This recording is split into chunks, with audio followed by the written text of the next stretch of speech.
I'm on my way to a hidden beach in Sao Cristovão, and this is a scary path.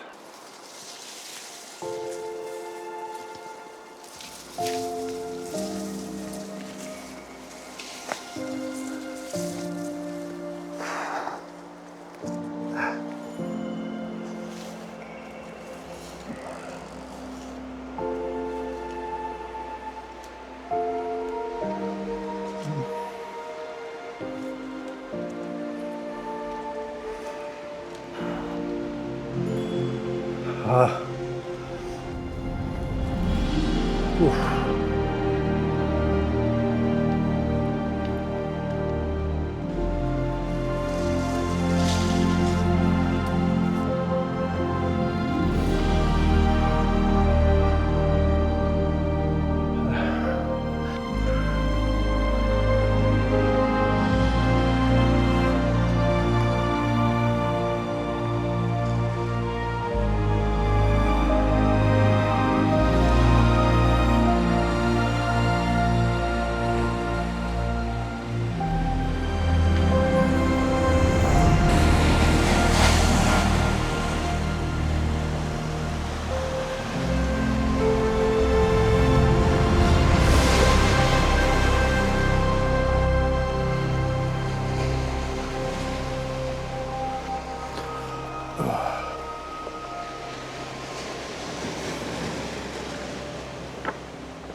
Cool spot.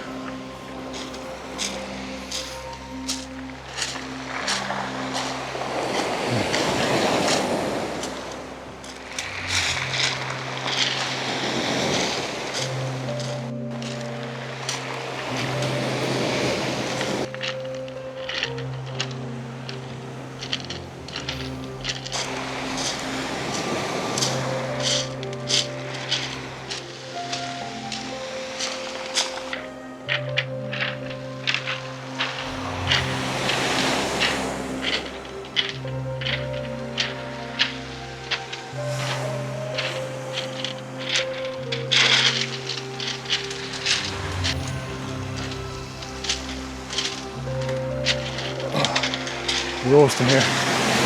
Whew.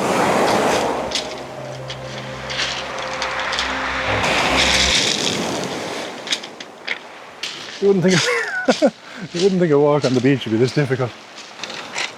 Oh my god, I'm roasting here. There's a serious slope on some of this beach. That's why I'm struggling. God, I'm so hot. This place here is called Sao Cristovão, or St. Christopher, and it's in the north coast of Madeira, near Boaventura, and it's a beautiful place. Not many people come here at all. Some people go and hike up that cliff up there. You can get from here to the next village on that hike. Nearly nobody comes to the beach because it's a difficult walk, and very often it gets blocked by the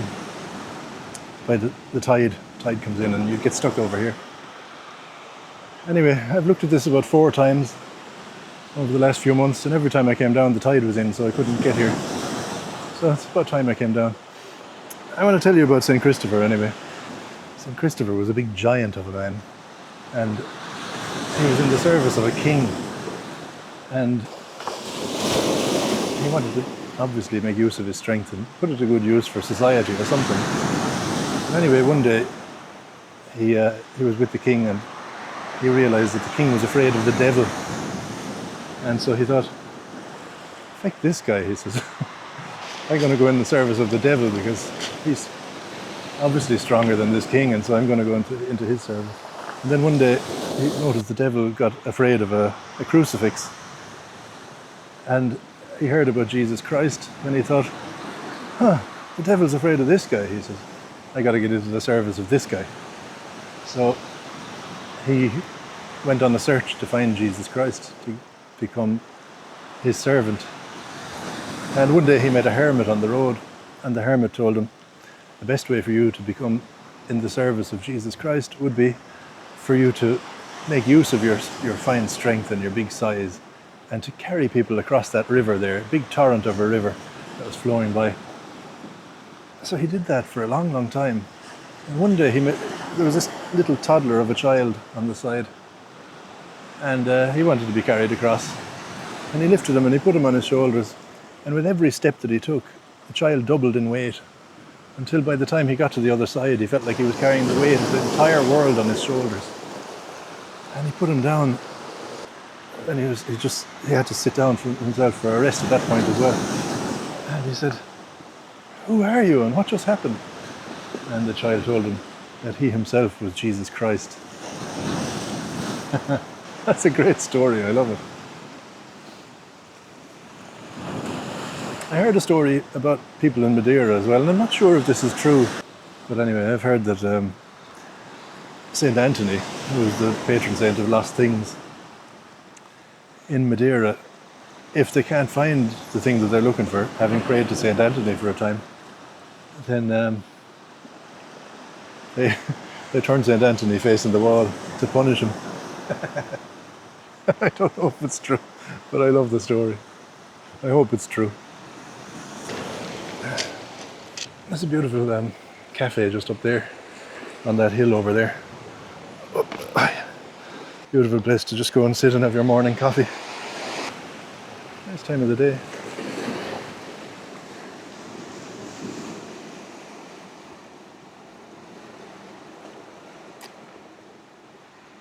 It's annoying when I bring a big bag full of camera gear down to the beach with a single intention in mind of the sun being down here at the moment. I've wanted to share this place because I want to show you what it looks like, but anytime I bring the cameras down, there's no sunshine, and it looks so good in the sunshine. Like, it looks great right now, but it's so much better in sunshine.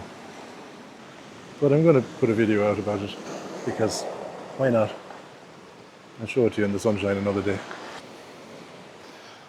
You know, it kind of intrigues me to think about all these different types of rock that's all in the same spot. Like this stuff down here, that red stuff there, that stuff up there, the big boulders kind of sticking out of it. Further down you had that sort of stuff that was nearly like organ pipes, or like the Giant's Causeway in Ireland. And then you've got black stuff over there in interesting formations as well.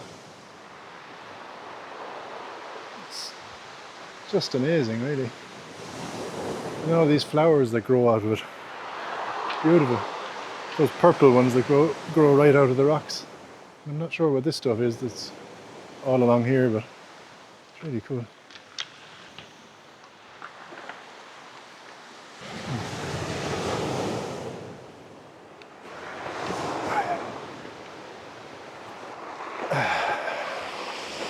Nice. That's the purple stuff I was talking about, look.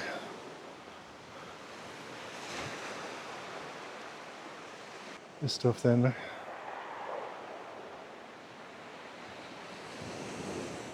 That stuff there looks kind of like sage. I don't think it is sage. Look, that's also fluffy. And those things that look like cabbages sticking out of the cliff. I don't know what any of this stuff is. These ones look like a cousin of the dandelion. And these ones are different again. Lovely view from up here. What a nice platform.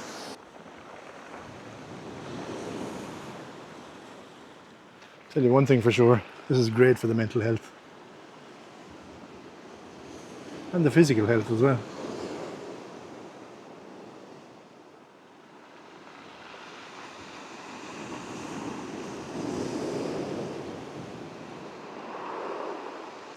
There's actually a very good chance that this here was one of St. Brendan's islands. There's a lot of theorists who say that St. Brendan came south before he went west, which is not the tack that Tim Severin took when he recreated the boat of St. Brendan as best as he could and sailed across the Atlantic. He went up northwards via Iceland and Greenland and all that. There's something about this place, though. Waterfalls just flowing right off the cliffs into the ocean.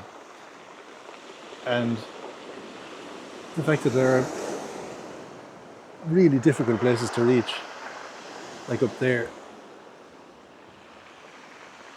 You just can't get there. And it's just one of those places, it's just so strange to me that there could be, frame that properly, so strange to me that there could be parts of an island where you'd never reach.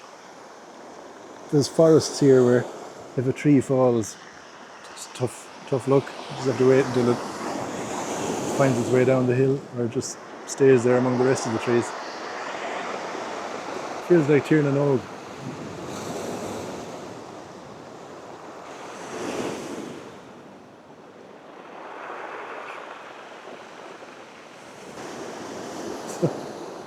There you go, that's probably about enough for you now. And I hope you enjoy my rambling. And I'll talk to you again another day. So Uncle Fole, bye for now. And I hope you're having a lovely life.